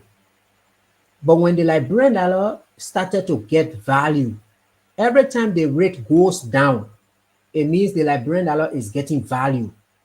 So now the rate is 200, for instance. It means the Liberian dollar is losing value because we're using more of it to get $1 US. So if the rate comes back to 180, it means the Liberian dollar is getting value. So when the rate dropped down to 170, it appreciated. And so the Ministry of Finance said your currency has gotten value. So therefore, instead of giving you 20% of your salary in Liberian dollar, we now give you 30%. So it's not like they increase people's salary, but they just increase the component of the salary that was paid in Liberian dollar. Thank you. Tom, Yeah. so we celebrate this $3 billion investment deal. I mean, the president mentioned that, but there's not more details around this. He said they are having different negotiations, and I can say this based on my reading in the press and things that I follow. I think there are a couple of things that are a bit exciting. I think I've read from Noka, for instance, that there are companies that are getting a little more interested in Liberia's basin because of the discovery of oil in Ivory Coast in Ghana. So I think there will be some movement around the oil sector. I think there will be some movements on the forest side because of carbon credits and all of that. So when the president says that hopefully these different negotiations they're having, I mean, when they made the trip to China, there was this refinery they spoke about, which we haven't heard a lot of details around. So I think that's just a bulk figure in terms of the different consultations that they are having for people to be able to invest. They just came back from this energy summit in I think Dar es Salaam, where they are asking people to come and invest in our energy sector. But I follow it closely. Much of what the investors are saying is that before they can put their money in there, they want to see LEC profitable. If the LEC can be turned around so that it can become profitable, then it can give urge to people to say, okay, well, if LEC is making profit out of electricity in Liberia, I can put my money to be able to get it back. So I think the challenge we have now is to make LEC profitable. So that 3 billion, I think, is based on all of the engagements they are having across sectors to really be able to move foreign direct investment into the economy. And that LDC being profitable, another side of it is, do we have people to pay for electricity? Right? So 40 years ago, that was the question. Okay, yes, we can build this, but if we build it for you, will we have more people who have electricity who can pay for it so that we can get our money back? And the answer at that time, they said we were not. So really, I try to be as very open-minded as possible. But Can I Sam, say something? Can I say yeah, something one on? second. Sam, continue talking about this or investment, this deal coming, without even making doing the fundamentals. We have not even closed the leakages. We are giving people 500, and you continue this continual celebration of these things is really annoying. I don't know, very annoying, because how much have we been helped by these multi conglomerates coming to exploit, to mine iron ore, diamond, all these things, and someone of the education level of Sam Wallow continuing to just be jumping here and there. Isn't that annoying to Sam, you, Gilman? Sam doesn't know how these deals are structured, and anybody who celebrate this kind of deal is falls in that same category as well. And I think you rightly alluded to the Firestone, how the Firestone was structured. Forget the Firestone. I mean, we Some saw of no these car, we saw Ebola, some exactly some of these deals e- that we talked about, the even concessions, Asala, what are they doing? the concessions. I always talked about this on our show on the focus on the marketplace, how that deal was structured. This is a country that is about to be 80, 180 years old. Yet we cannot understand how people structure a company, that you come in and you structure a company and you get like taken advantage of, that you, when you look at those contracts, sometimes you cry to, you're trying to understand who represented this country when we signed these deal. Imagine you structuring a deal with a subsidiary of a country, of a company in one country, and a subsidiary of it in Liberia. But instead of going contract with both companies, you go in contract with just a subsidiary that is in Liberia. So what a subsidiary that is in Liberia does is that a structure, it put a clause in that agreement that it will pay management fee to the parent company in another country of any profit that it makes here. So let's say if you collect $100 of revenue, the first thing I'm going to do, I'm going to pay 50%, which is $50 to the management company. So that way you don't get a cut. The only point you get a cut on is the $50 that's going to be left. This is how those concessions were structured. 66 of them. When you look at them, I read five. All of them were done that way, right? So when we talk about these deals coming, it's not about, we shouldn't get excited. It's about having people who know how to structure these deals, who understand how to negotiate. to get the best out of it. And you don't sign contract for 25 years. Nobody does that. You do, even if you do 25 years, you do on a 5-year review process. Every 5 years, you come back to the table to negotiate the terms, to make sure that everyone is following what they're supposed to do. But we don't do that. So when we see these deals come through, we get excited. But we shouldn't get excited because we don't have the credible people there to negotiate them, and we get taken advantage of. And that's my case. Yeah, can I make Sure. a comment quickly? Yes, sir. You see, what's this fellow? The fellow who is just over $3 billion quote unquote contract. Sam Wallow. Sam Wallow. It is unfortunate that these people cannot even, you have all of the information available. Go online, do smaller research before you start to post information. Liberia has suffered from this oil issue. 29 oil blocks, whatever happened to it up to today's date. We can clearly say this is what we saw oil block 1. This was the benefit to Liberia. Somebody is promising. Now we're even economics, the global problems, the global problem. America now is talking about where we're going to dig, how you call it, drill, baby, drill, right?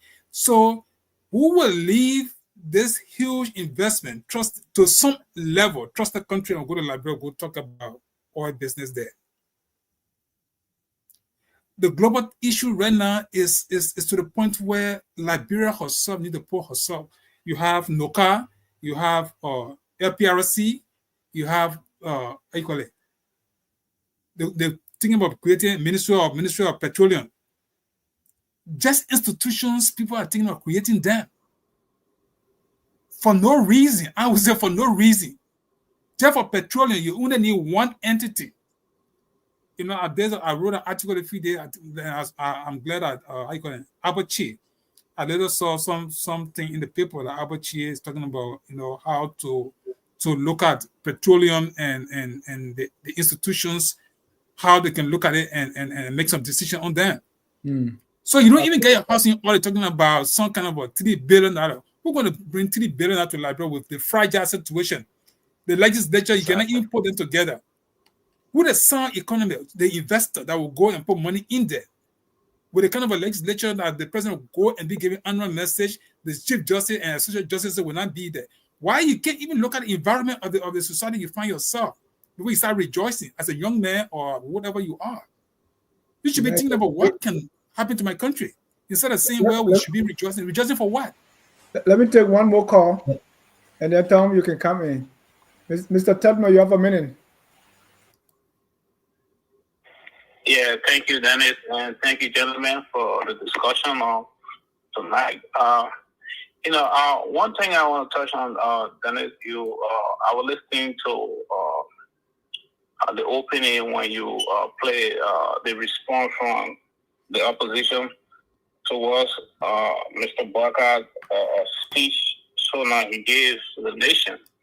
And like Mr. Carter said, I think I don't know which one, May Jones Party, how you call them. I think that fellow who gave the response to Mr. Boakai's speech, I think he has his thought in place. You know what he was talking about, and many of those things he outlined in his speech. Those are the exact thing we've been talking about, the economy, and he really outlined it very well. He articulated it very well because the state of the nation is completely in a mess. No matter what people come over here, government surrogate come over here to say. But again, that's where we are. Liberia, we pray that that country, times go by, will get on the right footing and things will be good for the people. But right now, with Mr. Boakai in the driving seat and everybody around him, those are all gravy seekers driving the country down to a room. And one question from Mr. Kane. He was looking at, he talked about the Liberian data gaining on the American data. My question to you, Mr. Economist, what determines a nation currency being giving value? What determines it? Because I don't see anything that Liberia is exporting. I don't see what we're putting out there to value our dollar to be get the equivalent to the United States dollar. What do you determine being a Liberian dollar gaining value to the US dollar? Please answer that question, because I don't see what we really putting out there. It's just part of speculation. Thank you, Dennis. Thank you.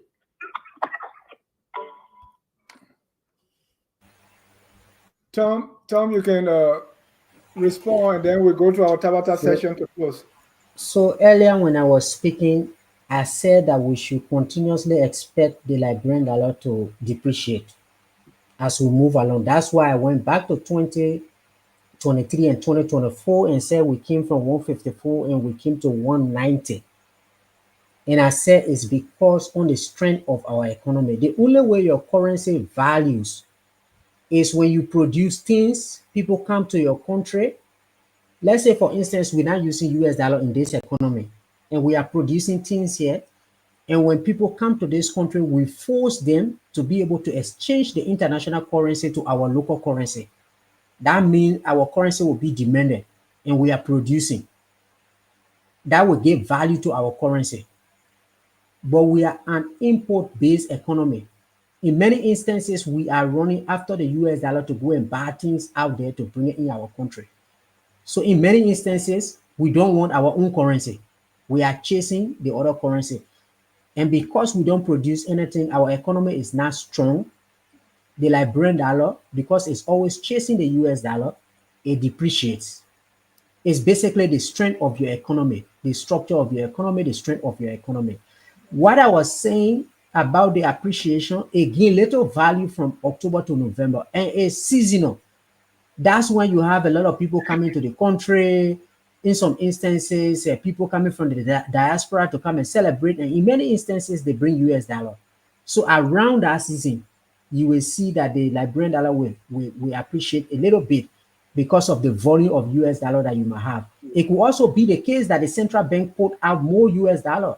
There was more US dollar in circulation. So the value of your currency, to answer your question, depends on the strength of your economy. When I spoke about the little value it had against the US dollar, it was in that short period of time. I'm not saying the Liberian dollar is strong and it can challenge the US dollar. No. At this time, we're going to go to our Tabata session. Let's take a minute break and be right back.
As Liberia, our country. That takes us to our Tabata session. Every week, there's some Tabata going on, nonsense, foolishness going on in the country. Gabriel, what's the Tabata of the week? Your Tabata. To be honest with you, I don't think I follow anything that's happened so far this week. So Yaka being thrown outside is not Tabata to you?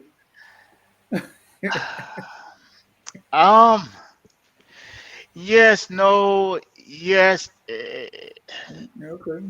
Yeah, I don't see that as Tabata. I mean, they do have their reason, but I don't think it was necessary. So I'm on the fence on that. Yeah. Thank you. Tom, what's your Tabata of the week?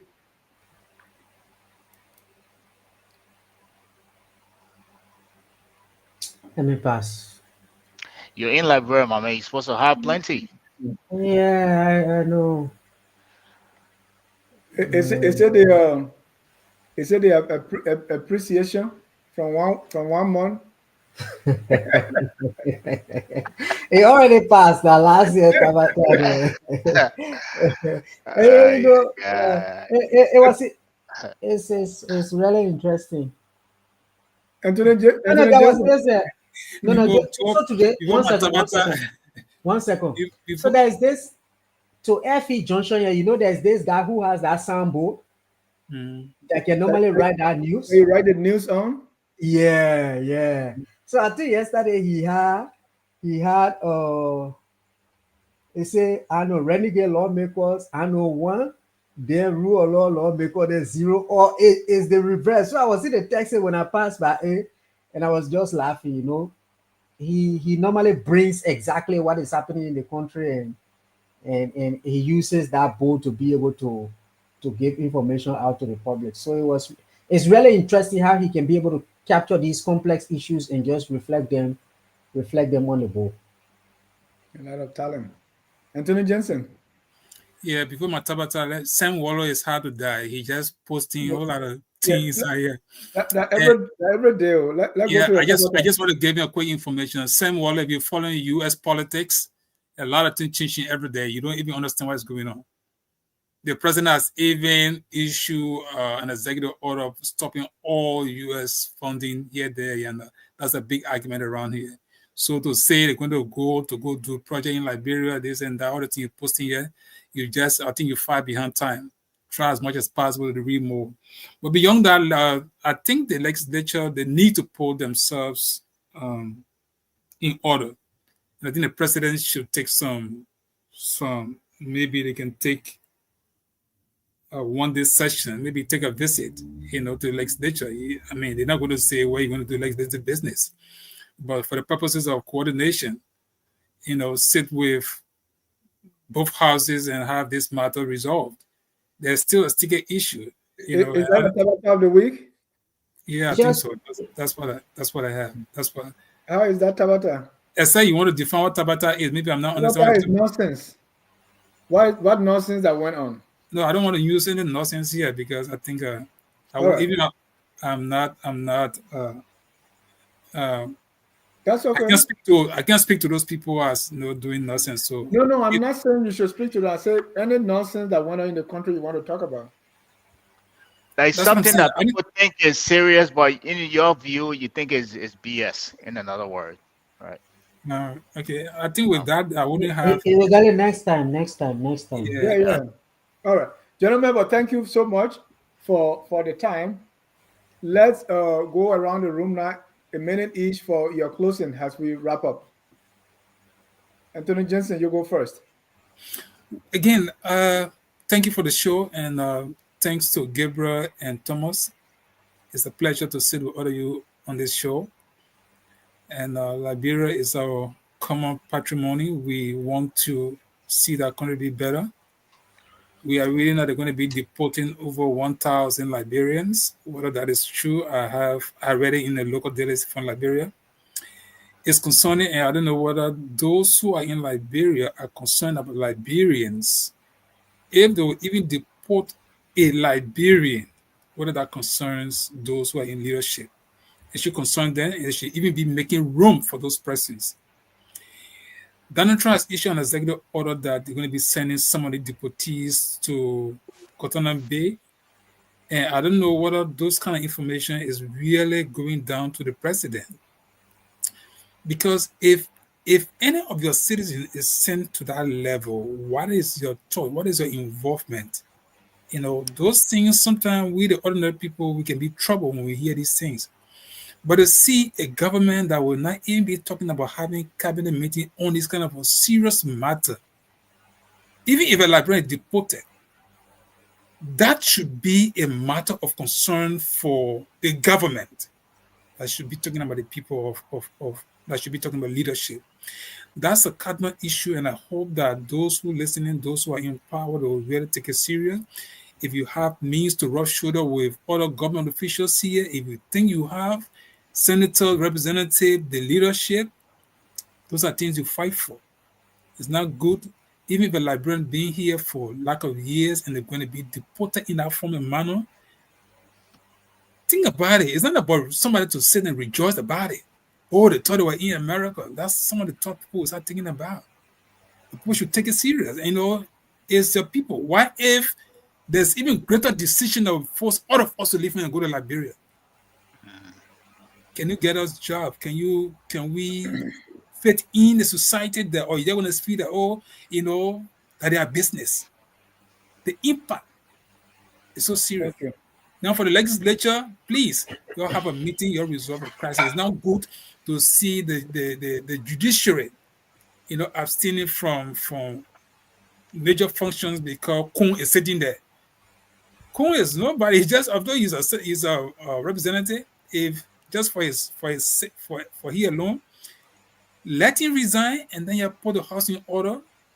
He can go, Kofa can go and you find a neutral person to make speaker and then get the country moving the way it should be. Rather than the way it's going. Nobody, no serious investor will go in that country. All the not talking about investing, no serious investor will go where they could put $3 billion in the country money. Even just the legislature cannot hold together. Thank Who will you. put money there? That's my talk. Again, thank you to all of you guys. Yeah, thank you for the program. Thank you. And my Tabata is actually McGill delivering the opposition response, and that people listening to him with that short-term memory. Just few months ago, this guy, I mean, he will talk about, hey, when I steal here, I can bring it here. They're gonna carry, sanction. He ran, wasting money, stolen money, won, and now he's the guy who's telling people, you are this, you are that. Complete Tabata. Gabriel, your closing. Dennis, thank you for having me here. I know usually you have a house crew that should have been here. I'm glad that we're here. Thomas, I'm glad you joined us, Johnny Jensen. My closing will be very short. Pick up exactly where you left off with, Nathaniel McGill delivering the opposition to response to the state of the nation. As I said in my opening, I think CDC could have picked somebody better to do that.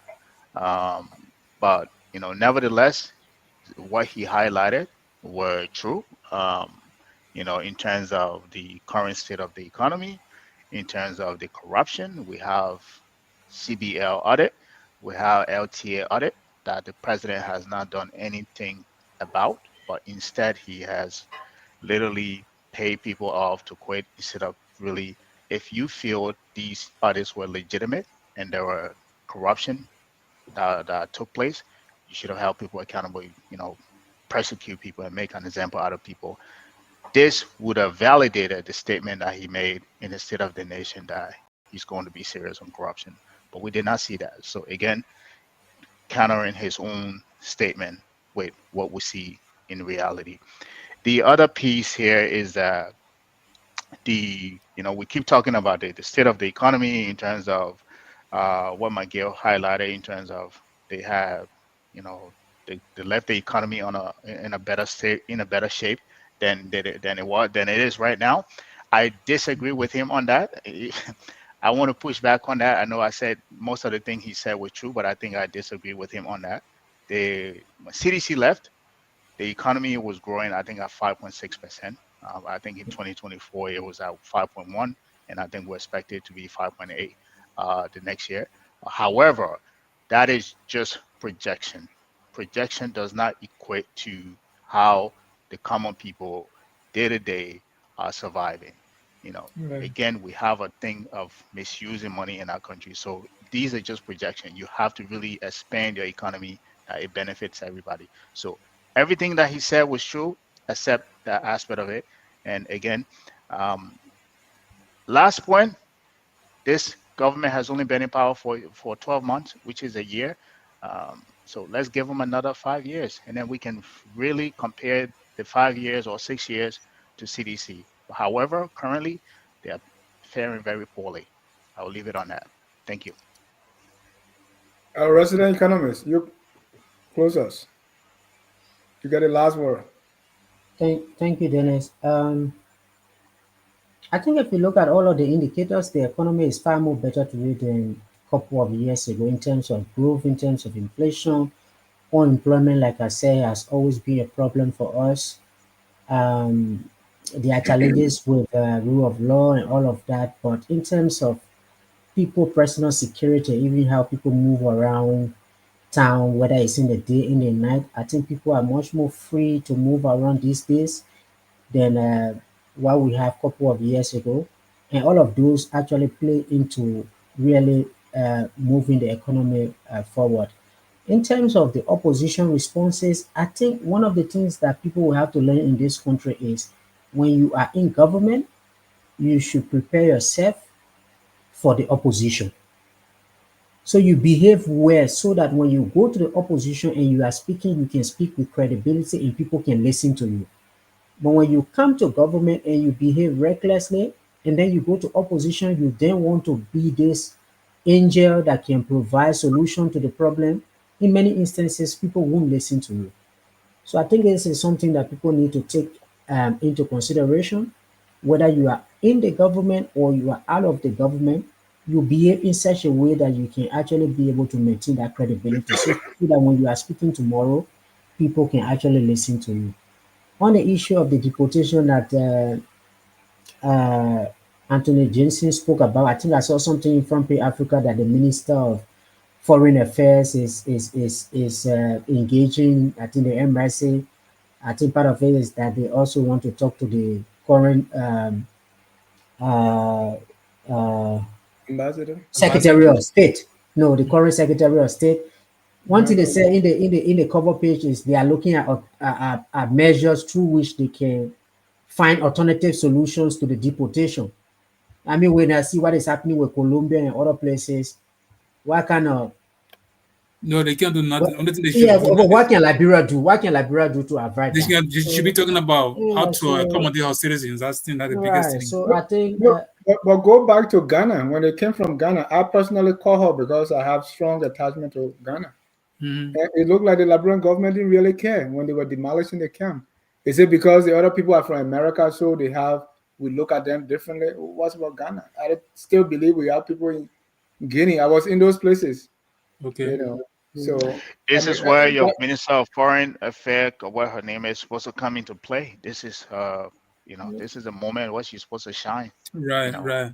right. She's supposed I to even think take the airway, come on your programs, explain what the program, what kind of a plan they have for these people. I mean, I don't know. But again, thank you uh, for saying that. I didn't read it from uh, the front page. no, I just wanted to say that it's only a radar, but Okay. I don't think they can change anything that the US government wants to do. Because No. I agree if they with are you. not I if they agree. are not listening to all the other countries out there, that Liberia they come and listen to. So Colombia caved in, so I agree with you. yeah, Colombia president said he will send his private jet to go and bring his people. I But mean, Labra again, Labra has a historical link. Sometimes we what is can't person wait who will until pay the dying attention to that moment. history. That what is You know somebody what it? I'm that will pay saying? You attention to can't that wait until history. the dying moment before you want to do something. You must have had a connection, prior to the kind of situation. The president Yeah. got a private jet now. Let him send a private jet to pick those people up. Even the main Simple as inauguration, none that. of them You came know. there. So what you gonna say? I mean, All we got a right. historical connection. They were suspending aid. Did you see let a drug where to go? I see you. I got All it. right, man. It's Thank good you, show. gentlemen, for the time. Let's close with our song that says, "We are all Liberian." We want to thank our viewers for watching, even those who will watch later. Until then, let's close with, "We are all Liberians." Have a good night and God bless. Good night, guys. We all have been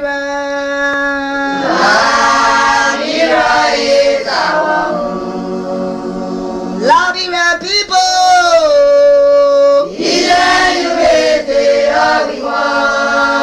Liberian, oh. Liberian, be Liberian.